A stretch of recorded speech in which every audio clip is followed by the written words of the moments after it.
Bonjour à tous, c'est Loser Killer qui vous parle donc pour une nouvelle vidéo construction qui fera d'ailleurs partie de notre série de vidéos intitulée Du centre de la Terre jusqu'aux confins de l'univers, série de vidéos dans laquelle on s'amuse à construire d'anciens modèles Lego. Donc aujourd'hui, un modèle Lego Aquazone sorti en 1997.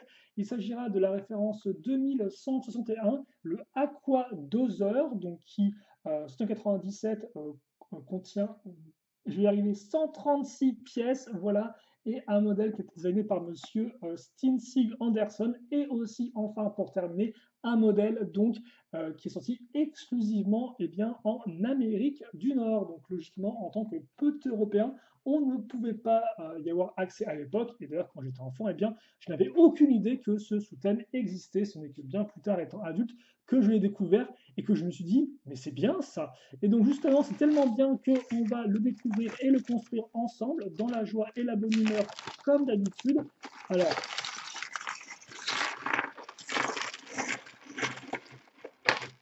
là encore, il y a de quoi faire. Hop là, merci. Ok, donc effectivement, comme vous avez pu le remarquer, pour une fois, j'ai le mode d'emploi, ce qui est toujours plutôt cool. Donc on va pouvoir directement s'en servir pour construire le modèle, ce qui est quand même plutôt pratique, et plutôt le but aussi d'un mode d'emploi. Ah oui, on va commencer direct avec des grosses pièces. Donc, avant de commencer direct avec les grosses pièces, on va peut-être déjà commencer direct avec la figurine. Alors, je vous rappelle que les Aqua Raid, alors oui, effectivement, je ne l'ai pas précisé, mais ce modèle-là donc appartient. Alors, on va commencer par le début. À chaque fois, il faut que je le précise à chaque vidéo. Aquazone, pour ceux qui ne connaissent pas, c'est un thème sous-marin de science-fiction introduit en 95 par Lego. Là, donc nous sommes en 97, une nouvelle faction donc a été introduite, c'est des Aqua Raiders. Et les Aqua Raiders, bien, ils ressemblent à ceux-ci, en tout cas pour ce qui est de leur imprimé et de leur schéma de couleur. La tête pourra sembler bien connue, parce qu'effectivement, c'est la même que celle d'un des personnages Aqua Shark, qui était l'ancienne faction de méchants du thème Aquazone. Et donc celui-ci, son petit nom, si je ne m'abuse, parce qu'il faut quand même que je le retrouve, parce que oui, lui, il a un petit nom. Je vais y arriver. Voilà, lui, effectivement, il s'appelle Rocky the Reef Breaker. Donc, qu'est-ce que c'est que Reef Breaker? On pourrait traduire ça par destructeur de récifs. Donc oui, il n'est pas très gentil. Voilà. Autant l'autre s'appelait Scavenger, en mode, bah voilà, il peut récupérer des trucs, mais éventuellement il les récupère, c'est pas comment, mais voilà quoi. Autant lui, il est là, il veut casser du récif. Et donc pour ce faire, il viendra avec sa combinaison sous-marine, qui reprend effectivement celle des Aquasharks. Donc autre lien entre les anciens méchants et ceux-là. Donc visiblement, eux, c'est vraiment des gens pas très très gentils, vu qu'il reprend effectivement la combinaison des Aquasharks, mais en gris foncé, avec les accroches, les petites bonbonnes d'oxygène, voilà, la petite visière en trans-néon vert, et éventuellement peut-être un accessoire, monsieur. Oui, effectivement, il vient avec son petit couteau.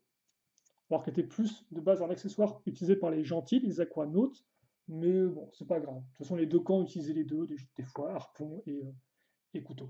Mais bref, nous, ce qu'on veut, c'est de la construction, et on va être servi, vu qu'en fait, je pense qu'on aura un gros véhicule fait avec des grosses pièces, en fait. Genre, pas vraiment beaucoup de pièces, mais surtout des grosses pièces.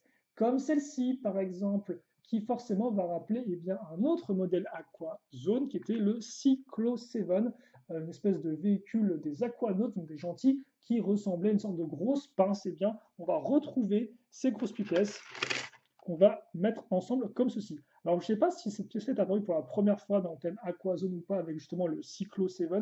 Je ne suis pas entièrement sûr pour tout vous avouer, donc je ne vais pas m'étendre là-dessus. Ce que je vais faire, c'est plutôt étendre les pièces sur le bureau, comme ceci, essayer de faire une mise au point qui n'est pas trop dégueu, et on va pouvoir donc commencer à construire ce gros modèle. On va mettre ça ici, voilà. Donc on raccroche tout ça avec une grosse brique verte. Je vous rappelle que le schéma de couleur, effectivement, de nos Aqua Riders sera couleur noir, jaune, vert et trans-néon vert. Donc là, on va juste mettre effectivement des pièces 1x3 vertes de part et d'autre du modèle, comme ceci.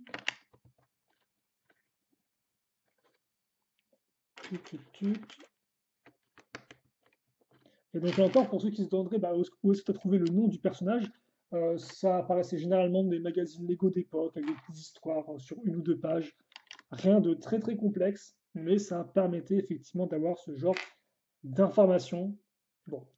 Plus intéressant, je pense, c'est cette pièce imprimée que je ne connaissais pas, et donc qui montre visiblement un peu le niveau du sol, donc peut-être plus une pièce qu'on pouvait retrouver d'abord dans des avions, je suppose, même si j'ai pas d'avion qui l'utilise personnellement.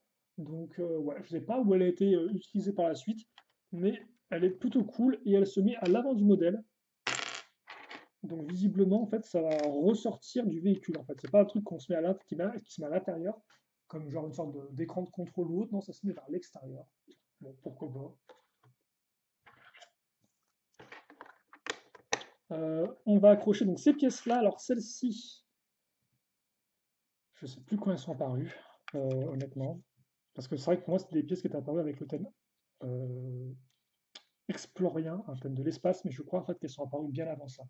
En tout cas, comme par elles ont un côté vraiment qui est très métallique, très mécanique aussi, avec une sorte de grande barre, les quadrillages et tout, très gris. Donc une pièce que je trouve plutôt cool.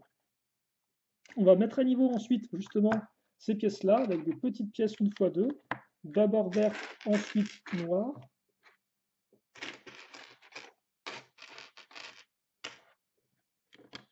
Comme ceci.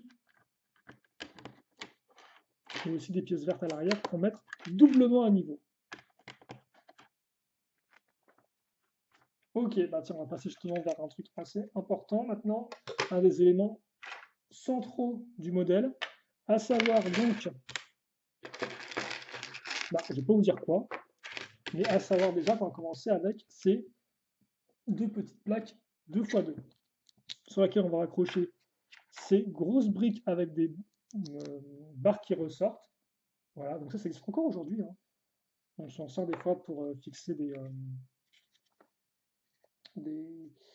des structures solidement et des éléments techniques. Et là, comme vous pouvez le voir, pas un élément technique, enfin si, un élément technique, je crois, c'est cette grosse, alors j'allais dire benne, mais c'est pas non, cette pelleteuse. Ah, ça doit avoir un autre nom, ça, de base, ce genre d'élément. Je me souviens jamais.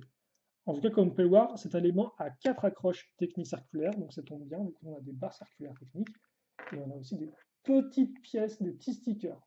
Donc oui, généralement, on avait plus d'imprimés à l'époque, mais pour tout ce qui était modèle un peu spécial, où je pense sortir en quantité limitée, Lego devait préférer faire des autocollants, vu qu'effectivement, chaque élément imprimé en fait prenait de la place. Par exemple, il faut savoir que les pièces Lego sont plus ou moins, quand elles sortent, enfin, à l'époque du moins, en termes de stockage en entreprise, vous aviez une pièce par élément Lego. Et genre par exemple, bah, vous avez une pièce comme ça, bah, des pièces noires ça égale une caisse, des pièces bleues ça égale une caisse, et une pièce comme ça imprimée, ça a aussi sa propre caisse par imprimée. Donc on peut supposer effectivement que voilà, ils ont décidé de ne pas s'embêter la vie. Après tu me diras, ça je ne sais pas si c'est une pièce qu'ils peuvent imprimer, honnêtement, vu le plastique que c'est.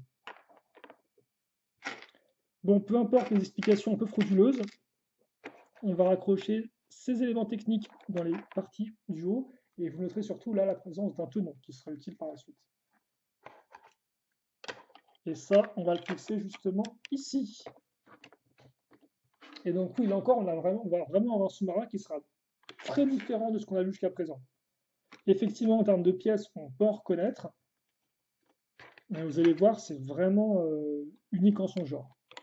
Et même par rapport aux autres véhicules qu'on aura par la suite dans le thème, vu que le thème, lui, va pas se finir avec les Aqua Riders, hein, il continuera encore un an après ça, on n'aura vraiment pas de véhicule qui lui sera similaire. Les petites grilles vertes, forcément, qui font pépèse, et du vert à l'arrière. Ok. Donc, pour l'instant, on a une grosse base. Et d'ailleurs, peut-être grimper, parce que même si effectivement le véhicule n'a pas encore pris beaucoup de hauteur, il commence un peu à prendre à s'étendre un peu. Alors, derrière, on va fixer ces éléments-là, donc des piliers avec une forme octogonale, typique de ce sous-thème-là. Donc là, c'est la version avec les tenons ici, enfin les tenons sur les côtés. Donc bien utile pour accrocher ça ici. Et oui, comme toi, la grille, elle n'est pas juste là pour faire joli. En fait, la grille, c'est égal à des antitenons, mais juste un peu plus esthétique. Voilà. Donc on met ça en dessous, ça devrait pas avoir une partie un peu plus lisse. enfin glisser le modèle, et c'est pas terminé, vu qu'on va en retrouver encore d'autres à l'avant, donc comme ça, mais avec une pièce de cône pour terminer cette partie-là à l'avant. Voilà, et donc ça, on va aussi le retrouver ici.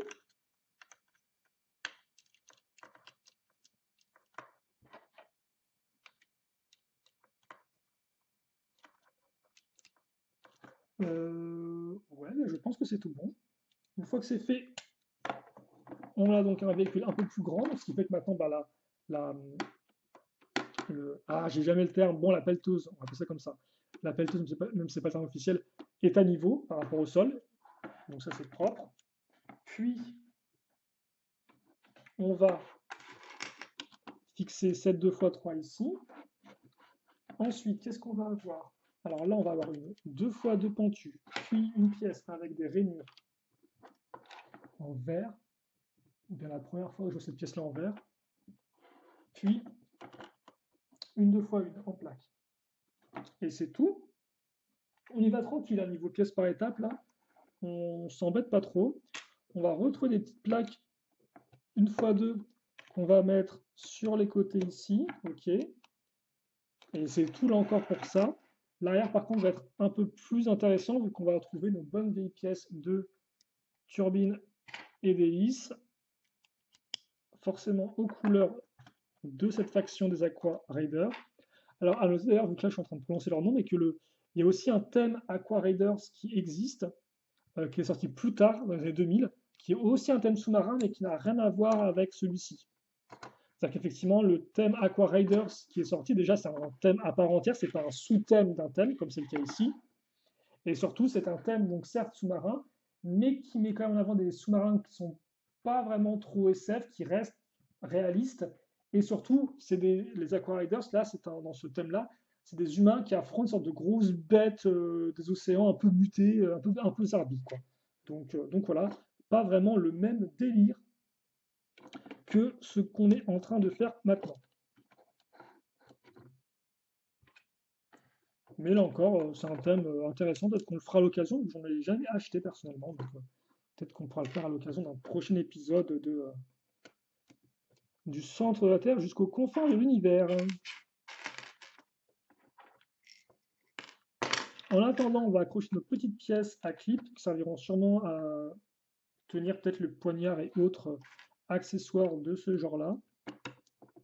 Du coup, généralement, une des marques de l'ADN des Aqua Zones, c'est le fait que les accessoires des personnages peuvent être accrochés sur le véhicule. Et attention, vu que là, on va faire un truc qui est assez important, qui va contribuer grandement au mécanisme du modèle. On va déjà prendre ces. Alors là, on va strictement avec la lumière, mais c'est des petites pièces jaunes qui ont une accroche circulaire ici.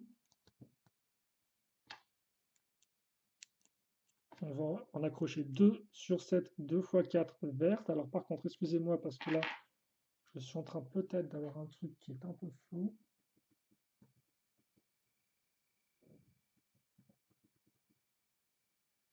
Comme ceci. Peut-être qu'on peut se lever parce que c'est vrai que là, la lumière elle est un peu violente.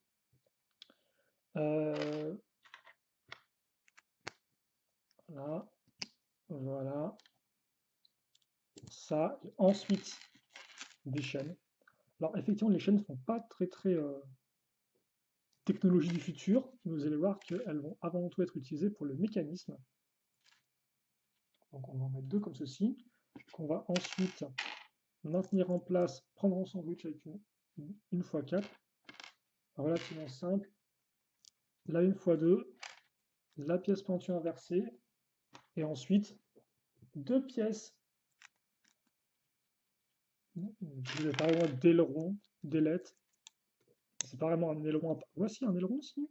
Ah, je sais pas si on peut l'appeler comme ça, tiens. Suivi donc de cette pièce-là.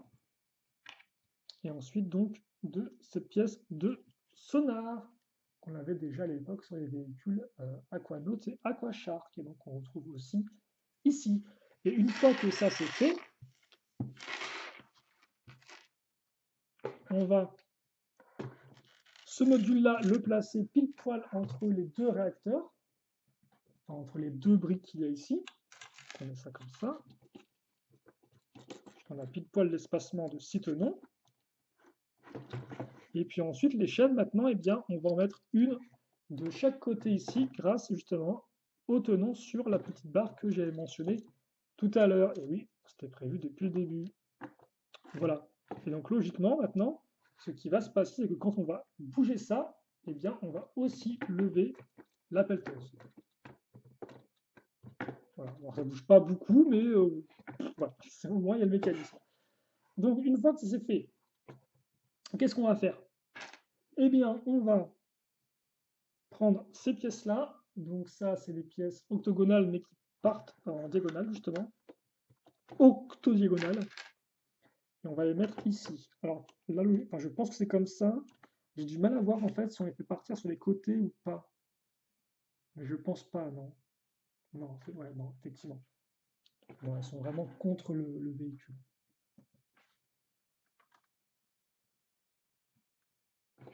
Ok, donc ensuite,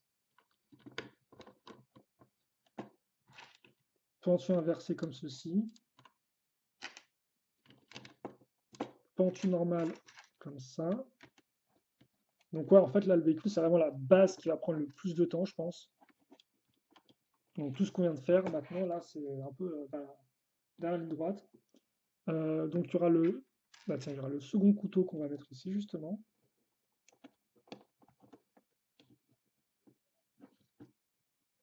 Comme ceci. Et ensuite, parce que là j'ai un reflet sur mon mode d'emploi. Donc ça, je dois le mettre vraiment à fond en arrière comme ceci. Comme ça.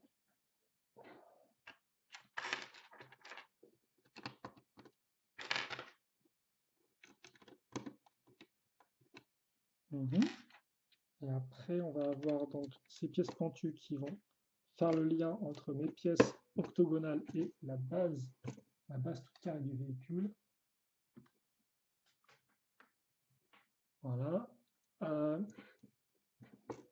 Excusez-moi, j'essaie de voir un peu si on est bien ou pas. On est bien. Ok, donc on a ça. On va retrouver nos 1x2 avec des grilles maintenant. Donc voilà, on va quand même avoir quelques pièces, un peu de détail ici et là. Donc on met ça ici. Ok. Là, les accroches, ça va être logiquement pour fixer les palmes. On connaît maintenant. Et ceux qui ne connaissent pas maintenant, vous savez. Puis, là, on va fixer à nouveau des pièces octodiagonales. Comme elles ont des accroches cruciformes, on va pouvoir y fixer des micro-amirons comme ceci. Qui d'ailleurs vont dépasser de façon moche. Et mettre des petites hélices qui vont vers le haut, ce qui est assez original. On avait déjà eu des hélices vers le haut, mais c'était principalement pour les structures, je crois, de la base des aquanautes. Et on va continuer à mettre des grilles. Alors là, si vous voulez des grilles transparents en néon vert, faites-vous plaisir. Ça y va. Hein. Alors j'ai peur d'oublier des trucs, donc je regarde bien. Ok, et ensuite là, on va prendre cette grande pièce de cadre, là encore, octogonale. Ça, on va le fixer ici. Donc grâce à mes briques là.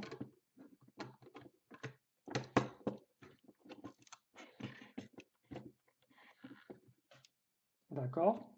Et puis, on va fixer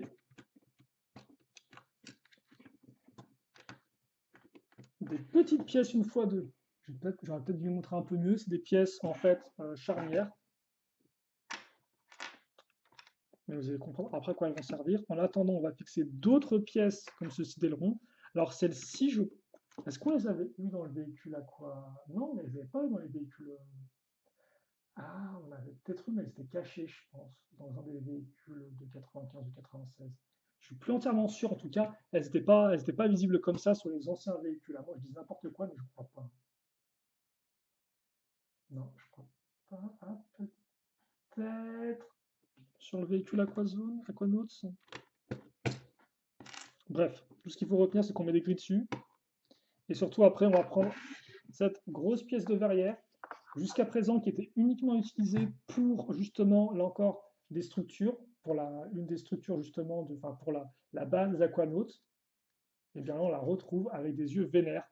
Je crois que d'ailleurs, c'est le même sticker qu'on avait eu pour le premier véhicule Aqua Raider. Et donc ça, on l'accroche ici, sur ces pièces charnières, justement, pour pouvoir faire en sorte que notre cockpit s'ouvre et se ferme. Ben là, pourquoi il veut pas se...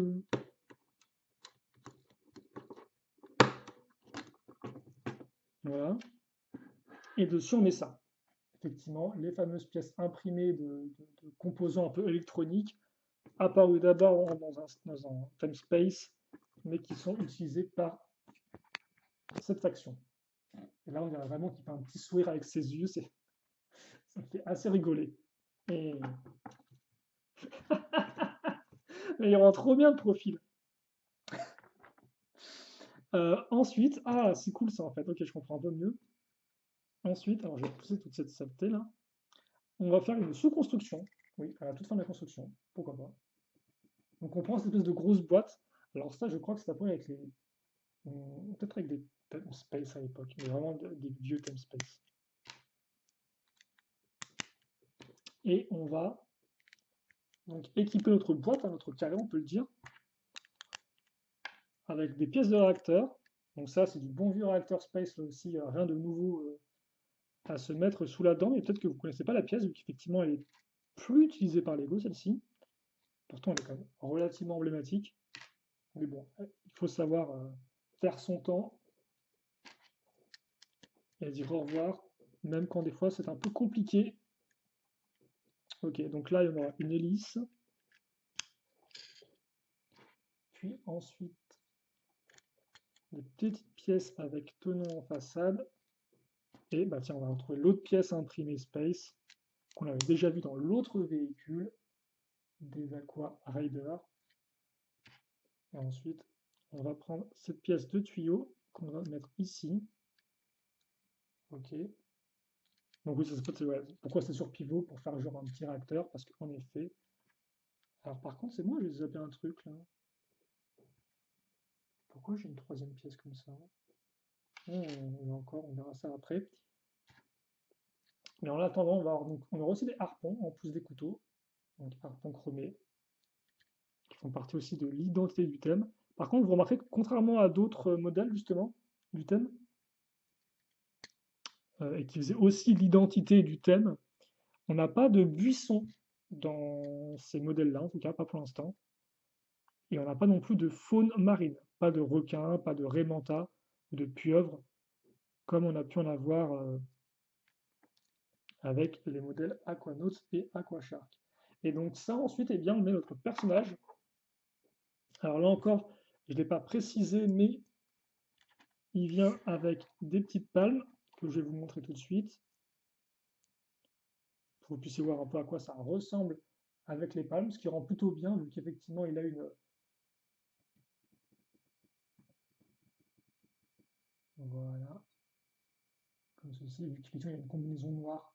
Donc il y a un petit contraste noir entre les palmes et les manches qui se fait un contraste, un rapprochement qui se fait entre ses bras et les palmes. Palmes qu'on va pouvoir accrocher sur le véhicule en lui-même. Et surtout notre personnage, donc on va pouvoir asseoir, grand luxe. Donc Rocky, on va le mettre là. Là encore le couteau, si vous voulez, vous pouvez le mettre sur le véhicule. Et donc voilà. Et donc en fait, c'est un petit véhicule, comme ceci, donc un peu carré, mais un véhicule tout de même, qui pourra utiliser pour partir sous l'eau avec des lance-harpons. Mais aussi en l'état, eh bien, on va pouvoir le mettre dans le gros véhicule. Donc oui, c'est un 2 en 1, plus ou moins. Et donc ça, on va le mettre ici, je suppose. Voilà. Il prend la petite boîte. On comprend pourquoi il fallait un aussi gros cockpit. Bah.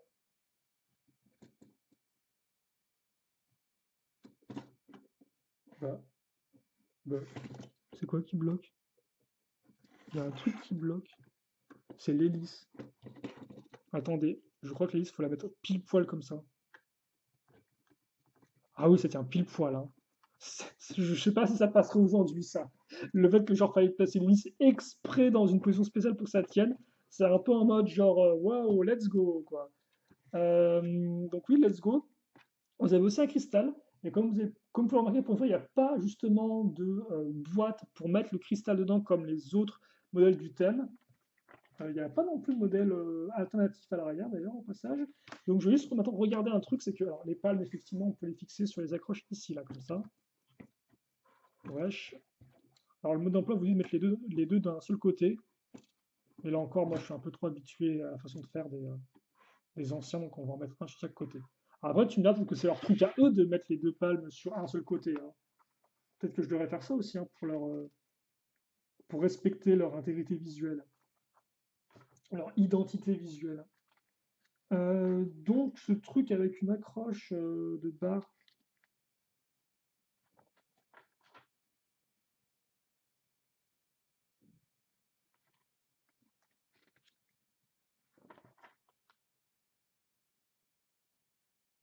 ce truc avec une accroche avec une barre, je crois que c'est mort en fait, hein. Enfin, je ne vois pas où ça pourrait être. Alors de base, j'allais recompter les pièces, mais ça se trouve, j'ai compté un peu vite fait, je sais pas. Bon, bah écoutez, on va mettre ça là. En tout cas, le véhicule, lui, fonctionne bien sans. Donc, partant de ce principe-là, pourquoi s'embêter la vie plus que ça? Alors, on va quand même faire un petit en avant de Monsieur Pelteuse, parce que oui, bah forcément, ce véhicule-là, il a pour lui bah, justement cette espèce d'énorme pelleteuse à l'avant, hein. Ça, très clairement, je vais vous le dire, on ne le retrouve pas avant, on ne le retrouve pas ailleurs. Aussi, pourquoi la pelleteuse? Parce que je vous rappelle que les Aqua Riders, en fait, bah, c'est un peu des mineurs des profondeurs, des foreurs des océans. Et donc, forcément, eux, ils détruisent tout. Enfin, ils détruisent tout. Ils sont là, ils sont pas là pour déconner, bah, comme l'indique le nom du monsieur, hein, Rocky, Rocky, le destructeur de récifs, de récits. Récif, récif. On prononce le F. Donc ouais, il y a déjà effectivement ça qui le rend assez unique, plus l'énorme cockpit, l'énorme verre comme ça. Et ça, c'est la première fois effectivement qu'elle est utilisée sur un sous-marin. Et donc forcément, bah, à une barrière aussi grosse, ils ont bien bossé le truc, avec le 2 en 1 qui est fait bah, exprès pour pouvoir passer dans une barrière aussi grosse, et aussi bah, forcément le design du véhicule qui va s'articuler autour de ces gros éléments ici et là, et donc avec cette espèce de forme un peu qui repart, enfin, qui est assez large à l'avant et qui repart un peu en fin à l'arrière.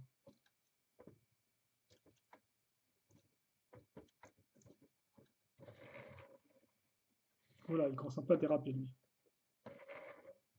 Et donc si on ouvre avec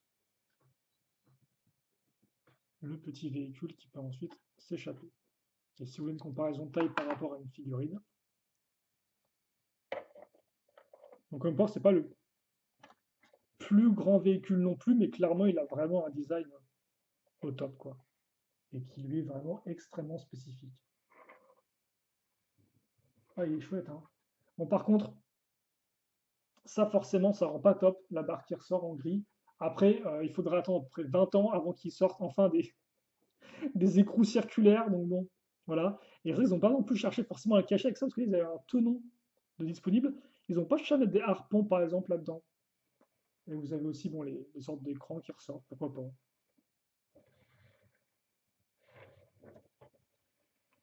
Mais j'aime bien son il est propre, il est bien pensé, je trouve. Il va à l'essentiel, mais ça fonctionne. Puis le 2 en 1 est vraiment chouette. C'est pas le premier 2 en 1 hein, qu'on a dans le thème Aquazone. Je vous rappelle qu'effectivement, le Cyclo 7 qui déjà utilisait ces grandes pièces, les grandes pièces là qu'on a vues au tout début, eh bien, avait un petit véhicule dans son cockpit, sauf qu'effectivement, le Cyclo 7, lui, était plus en longueur qu'en largeur, et donc le véhicule, c'était vraiment genre une plaque 2x6 avec un petit élément à l'avant, et puis merci, au revoir. Là, effectivement, même si ça reste carré, ils ont pu faire quelque chose de plus massif, de un peu plus intéressant visuellement parlant. L'hélice toujours, voilà. Donc pas le premier, mais effectivement, l'idée est un peu mieux poussée sur celui-ci.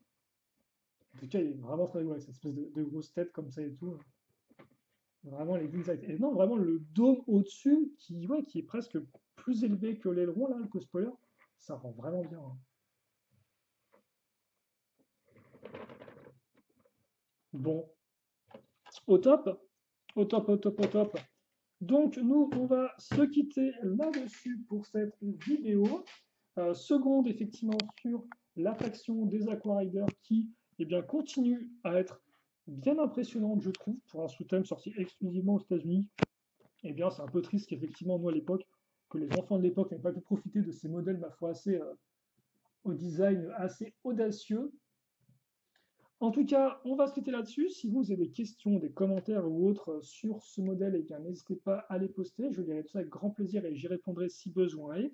Et puis, bah, écoutez, nous, on se donne rendez-vous pour la prochaine vidéo. Excusez-moi.